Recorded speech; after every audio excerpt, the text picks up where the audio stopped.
This week on Top Resolution Countdown, sitting in the number 2 spot, it is budgeting. Oh, yay, yeah. Oh, preacher's talking about money today. It is the second most popular resolution of the new year. Why? Because everybody spends way too much on on Christmas, like, whoa, I went over budget, and now we got a whole bunch of catching up to do. But the thing about budgets is I've worked several different restaurant type of facilities. I worked in country clubs. At a country club, what budget? That's kind of the way they look at it at a country club is what budget? As long as the members are happy, the budget really doesn't matter. Now, granted, you don't want to go way overboard and just be irresponsible, but if old Mrs. Jones, for their 50th wedding anniversary, won a rack of lamb, white truffle mashed potatoes, and prosciutto-wrapped asparagus, old Mrs. Jones is going to get a rack of lamb, white truffle mashed potatoes, and prosciutto-wrapped asparagus.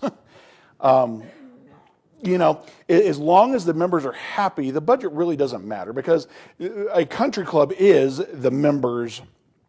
It is because of them that anyone there has a job. So, their whole goal is to give the customers what they want. More times than not, country clubs have, golf courses and tennis facilities. They have all kinds of stuff. Typically, the food just happens to be one aspect of it, but it is one of the most famous parts of a country club. Now, when it comes to corporate chains, I've worked for several different corporate chains, and when it comes to a corporate chain, they have very strict budgets. As a matter of fact, if you miss too many of those budgets on a monthly basis, you will be finding yourself a different job. You have daily goals, like I worked for Denny's, and our daily labor goal was 20%. If we were writing above 20%, somebody got cut. Now, when it comes to hotels, it is a completely different animal. So country clubs' budgets don't matter. A corporate chain is so strict, it's beyond strict. And as a matter of fact, in a corporate chain, you will get bonuses because of you meeting your budget. You really will. I mean, you get some really nice bonuses too. Now, hotels are different because the restaurant is not the main attraction. In a hotel, it is banquets and the bar that make you money, okay? Because banquets and bar they have the most potential for the most gain, but they have the most potential for the most loss. You get a bad bartender, he's going to rob you blind. Just saying, it's happened. You have to be very, very careful with who you hire in a bar. As far as banquets are concerned, if you over prepare the food and you have a ton of food left over, that's food costs that's going to waste. So you have to make sure that you get this right so that you don't blow your budget. The restaurant is there for the sole purpose of breaking even. Okay, you want the restaurant to break even, you want the restaurant to do nothing more. You make your money in other areas. Okay. When I remember I was working at Holiday Inn Forest Park, and they did not have, it's restaurants, we call it a POS system. It's a point of sale system. No, not that, no. It's called a point of sale system. I see you shaking your head, my brother. It is a point of sale system, and we did not have one. They were all handwritten tickets. So when we turned our money in at the end of the shift today, we opened at 6 a.m. and we didn't close down until 10 p.m. at night. We were open the entire time. So we turned in our money at the end of the day, and it tracked our sales for the day. But if I wanted to know what I'm selling, how much of what I'm selling, and what types, to adjust my menu, I have to track that manually. Yeah. That was a really good preparation for a household budget. Tracking everything manually.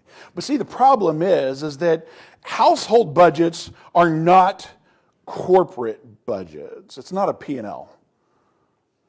It's the same principle, but it's different. It's very, very different. You see, because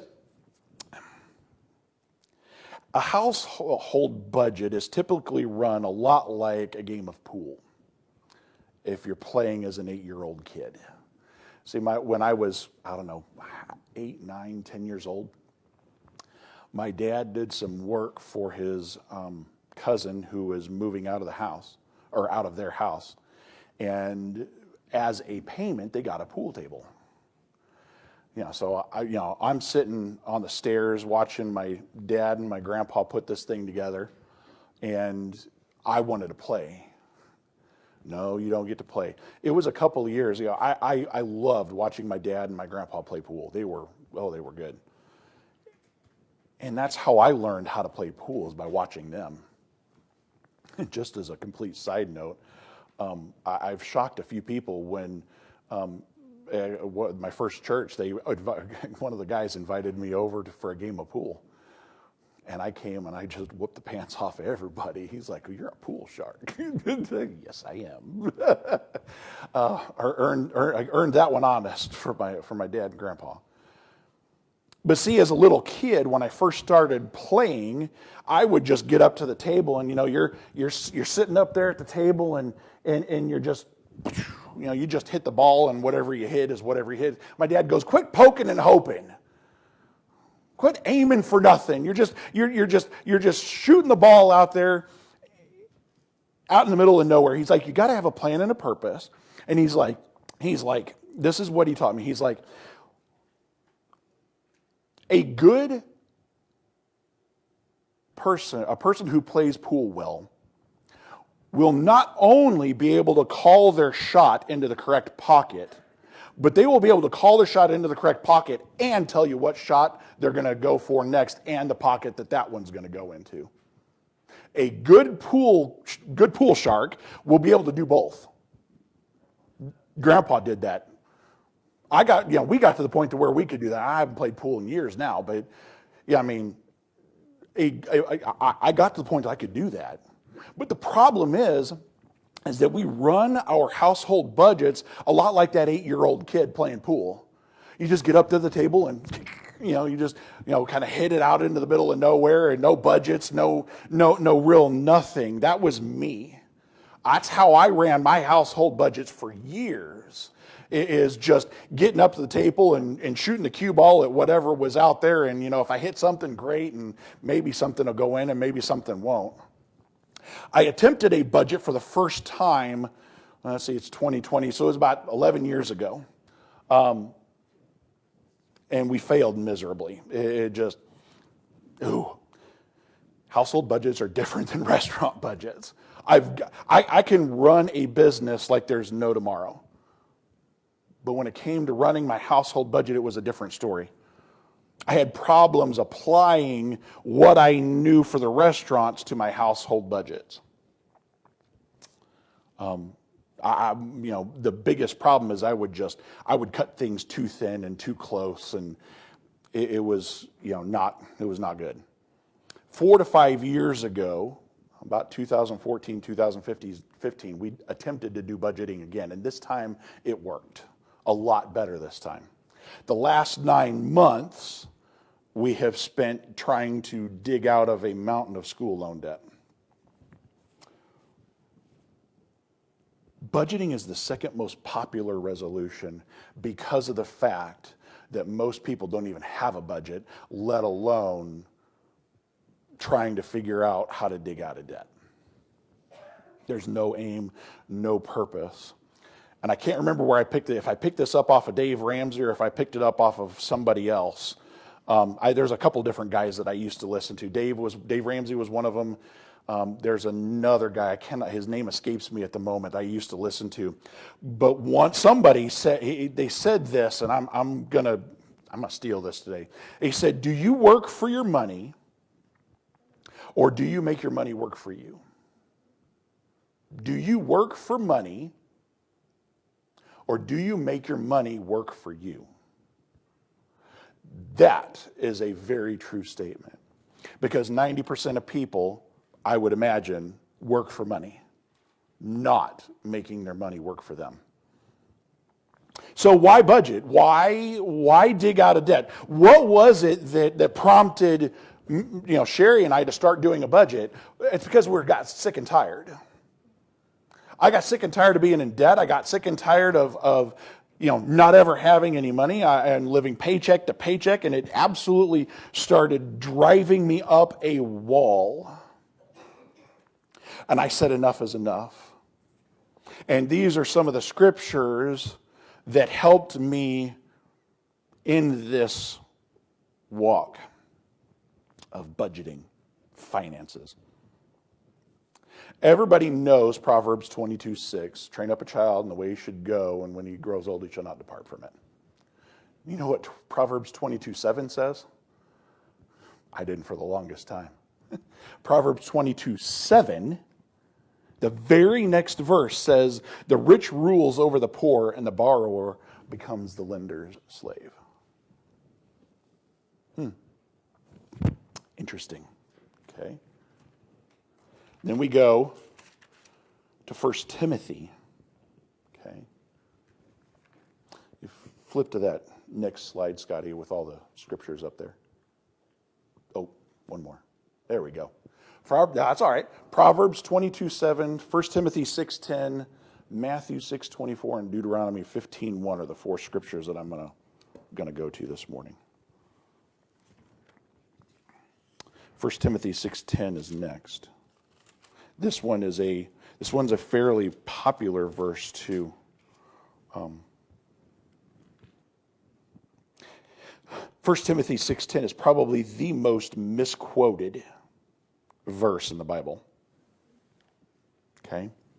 1 Timothy 6:10 says, "For the love of money is the root of all sorts of evil, and some by longing for it have wandered away from the faith and pierced themselves with many griefs." Money isn't the root of all evil. It is the love of money that is the root of all sorts or all kinds of evil. And this love of money has the power, as it says here, to drag some away from the faith and pierce them with many griefs. That was me. I'm doing nothing but working for money, becoming the lender's slave, and bringing upon myself all kinds of grief. Ooh. Matthew 6:24. Just went through this in the Sermon on the Mount. This one was convicting. This one is highly convicting. It says, no one can serve two masters.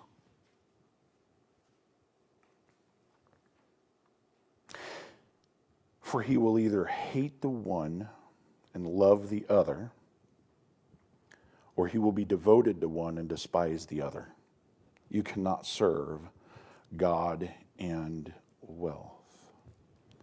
Do you work for your money or do you make your money work for you?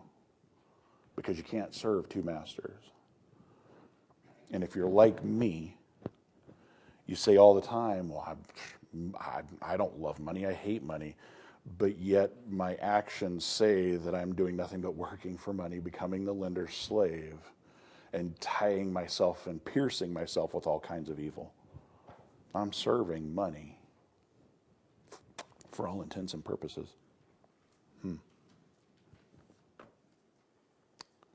This next one, Deuteronomy 15, surprised me. It's 15:1. I cannot tell you how many times I have heard it preached that bankruptcy is evil. I've heard it preached many, many times. Deuteronomy 15:1 shocked me. Deuteronomy 15:1 says, at the end of every 7 years, you shall grant a remission of debts. It's bankruptcy. It's in the Bible. Old Testament, but it's there. So, what do you do with this? Do you just declare bankruptcy and be done with it? No. Nope. For me, it wouldn't do any good. Because my debt can't be written off by a bankruptcy. School loans. You have to pay them off. Or you work in a public service field like a minister or a teacher or a postal worker. You work in the government. Then, after 10 years of paying your loans, if they are still not paid off, then you can claim it. They will write them off. But you have to claim it on taxes. So does it really benefit you? No, not really. Your best bet. Yes, the Bible does allow for a bankruptcy. Is it the best option? I do not believe so. Permissible, yes. Best option, probably not. Because as a Christian, when we make an obligation, when we make a commitment, we are to follow through with that commitment.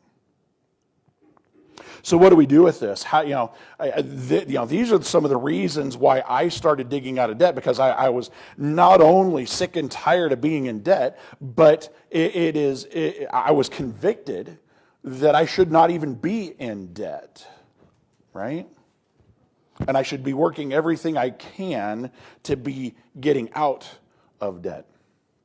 So, what I'm going to do is I'm going to just walk through the basics. This is not going to be anything extravagant by any stretch of the imagination, but these are three basic things that principles and things that we need to get down as a base for our finances. Okay?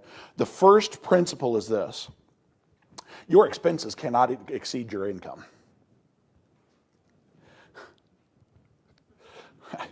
I'm kind of chuckling here because I'm I'm thinking of the movie Dave. Everybody seen the movie Dave? And Dave is this guy who looks like the President of the United States. The President of the United States has a stroke. And to cover it up, they bring in a body double.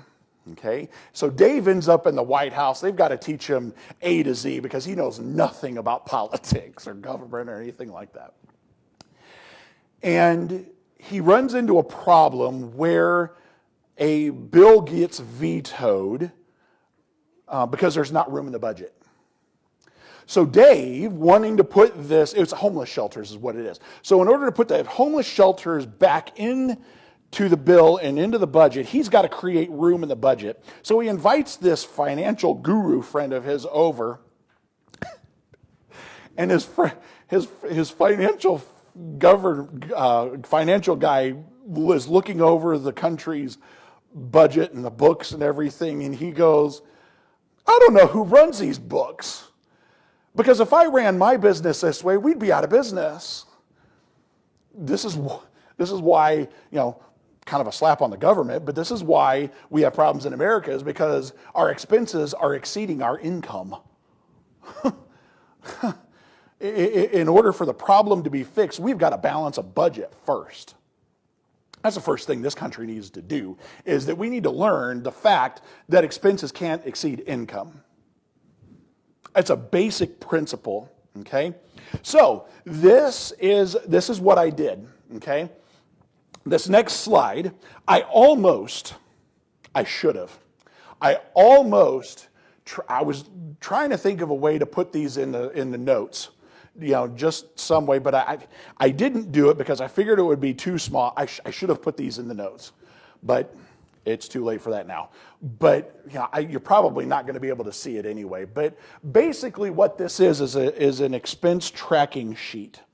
And these are all things that I've come up with myself. I'm looking for my laser pointer. I don't see it.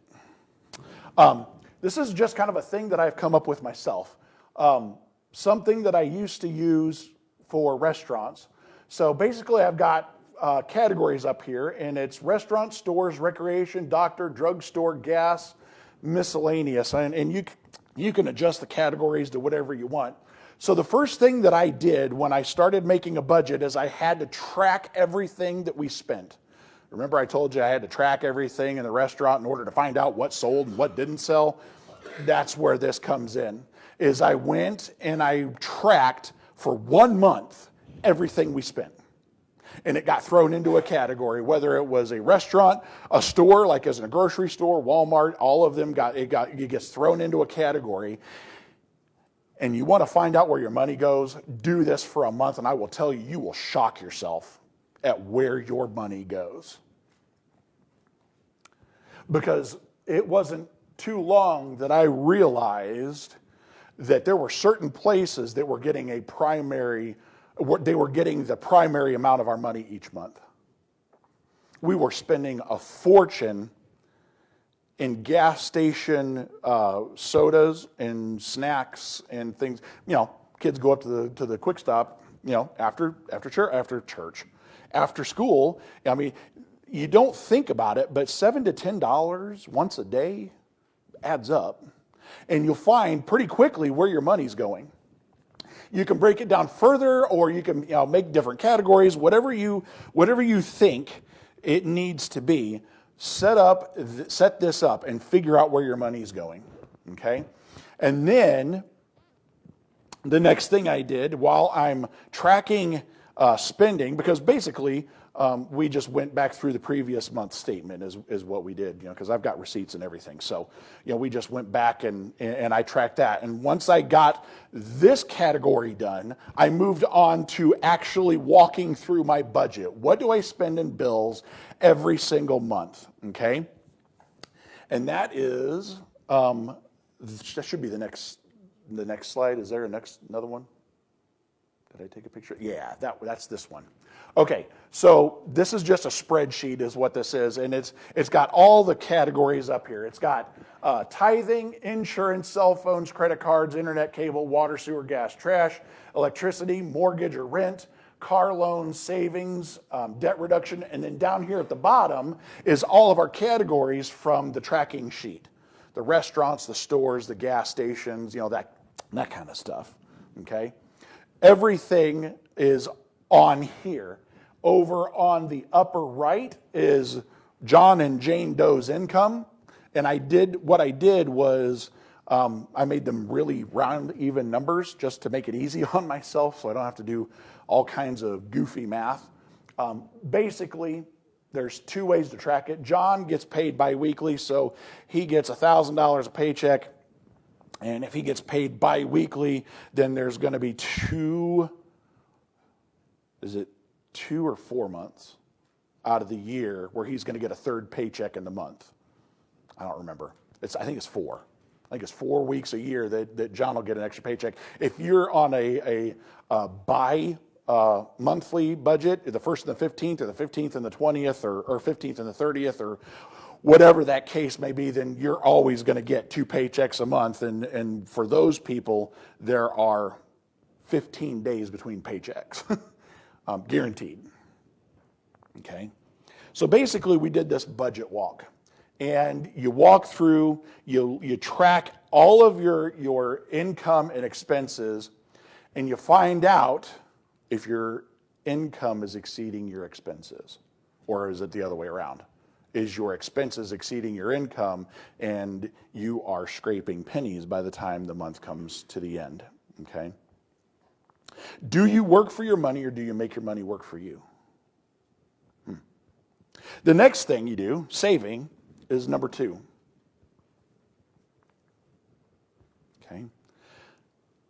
The second part of the budget is saving money. Okay? Dave Ramsey is the person I picked up on this first. You need to have an emergency fund. Got to have an emergency fund. An emergency fund, according to Dave Ramsey, is at least 1 month's worth of expenses in your savings account. It is a month's worth of expenses in your savings account, minimum. Okay? I'm going to tell you to start off small. You need $500 to $1,000 in your emergency fund immediately.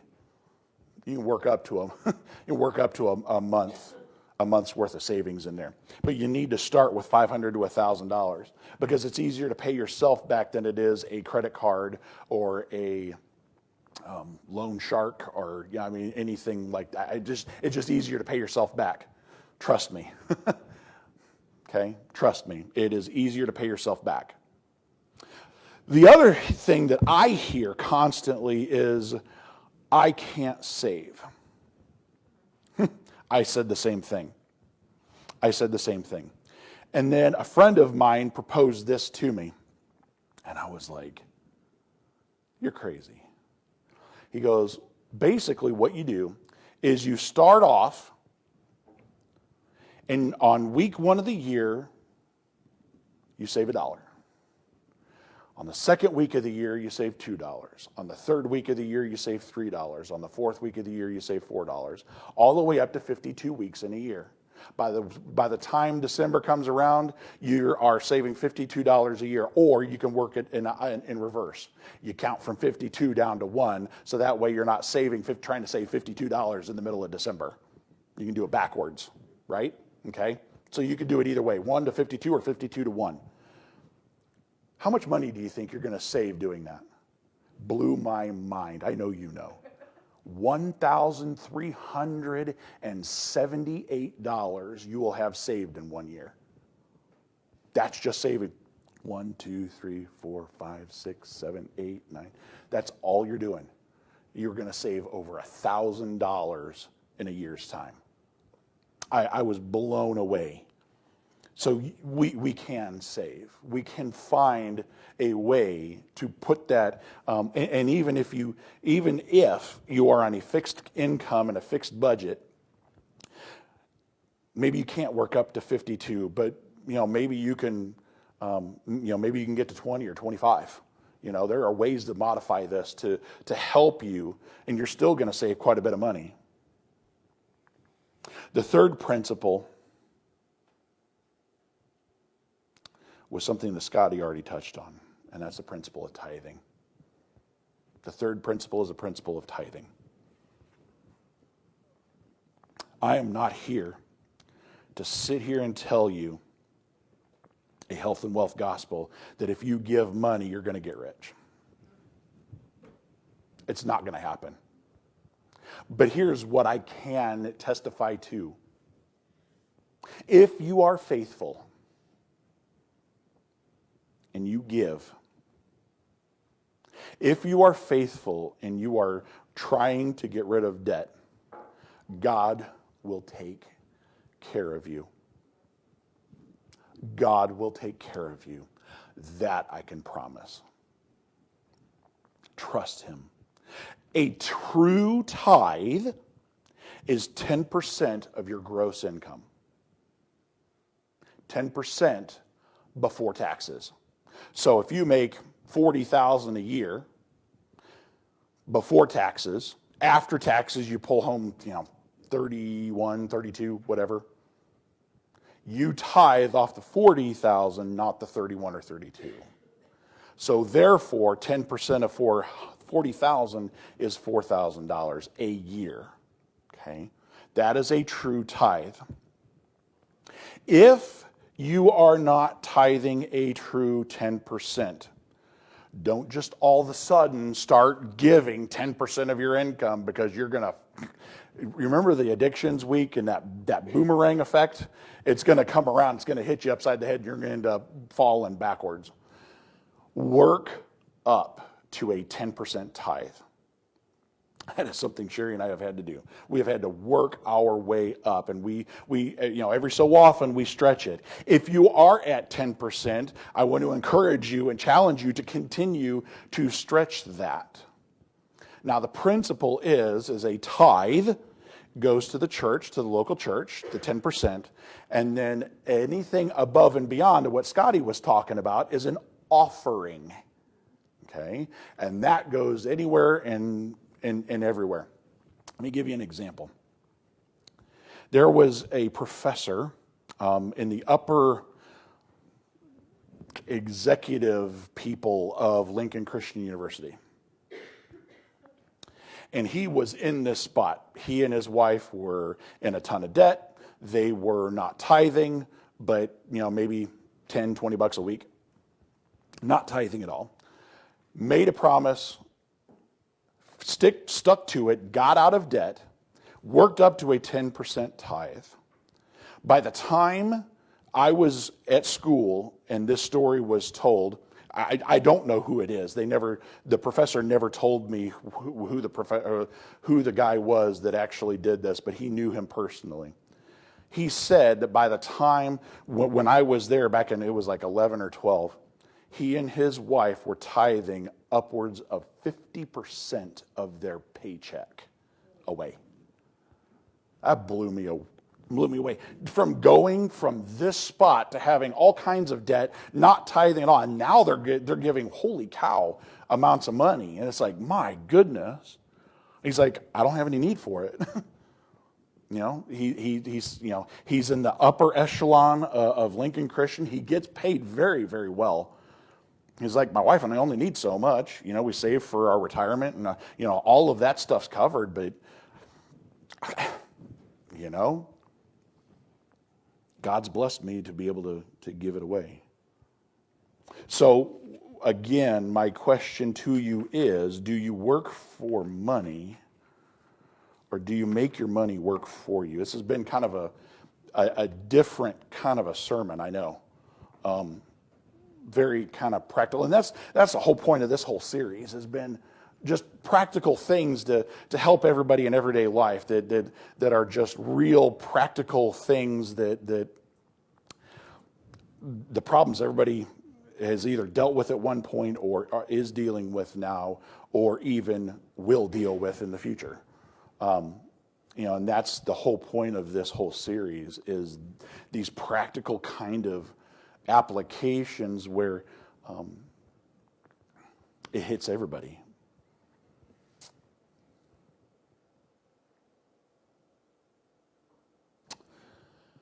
There's a story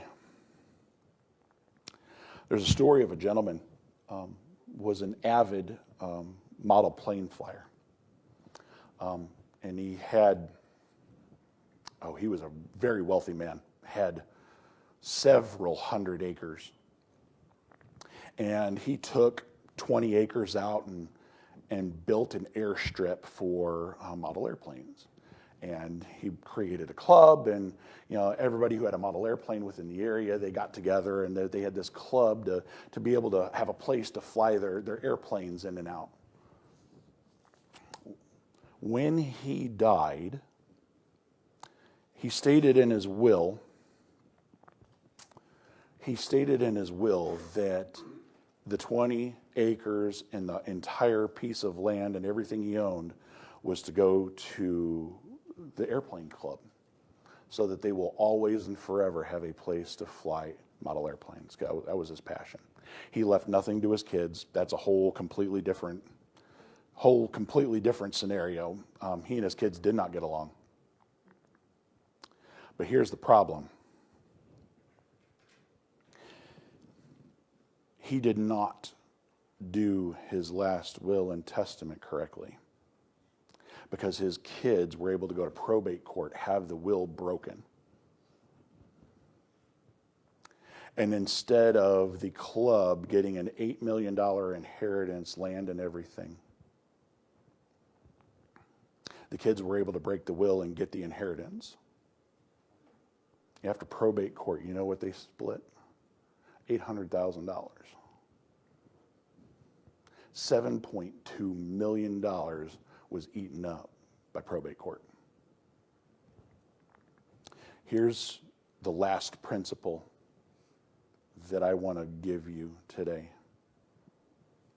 If your final expenses, if your final will, advance directives, your POAs, if that is not done, do it. Everybody is going to die. This is a fact. Make sure that your wants and your wishes are known. And on paper. And correctly, because this guy even had a will and last will and testament, and they were, because he didn't provide for specify in the paperwork how to provide for them for a lifetime, that is how the kids were able to break the will. So even if you've got a will, make sure it's done well. We've got a few lawyers in the congregation. Yeah, plug. Yeah. Make sure it's done and it's done correctly.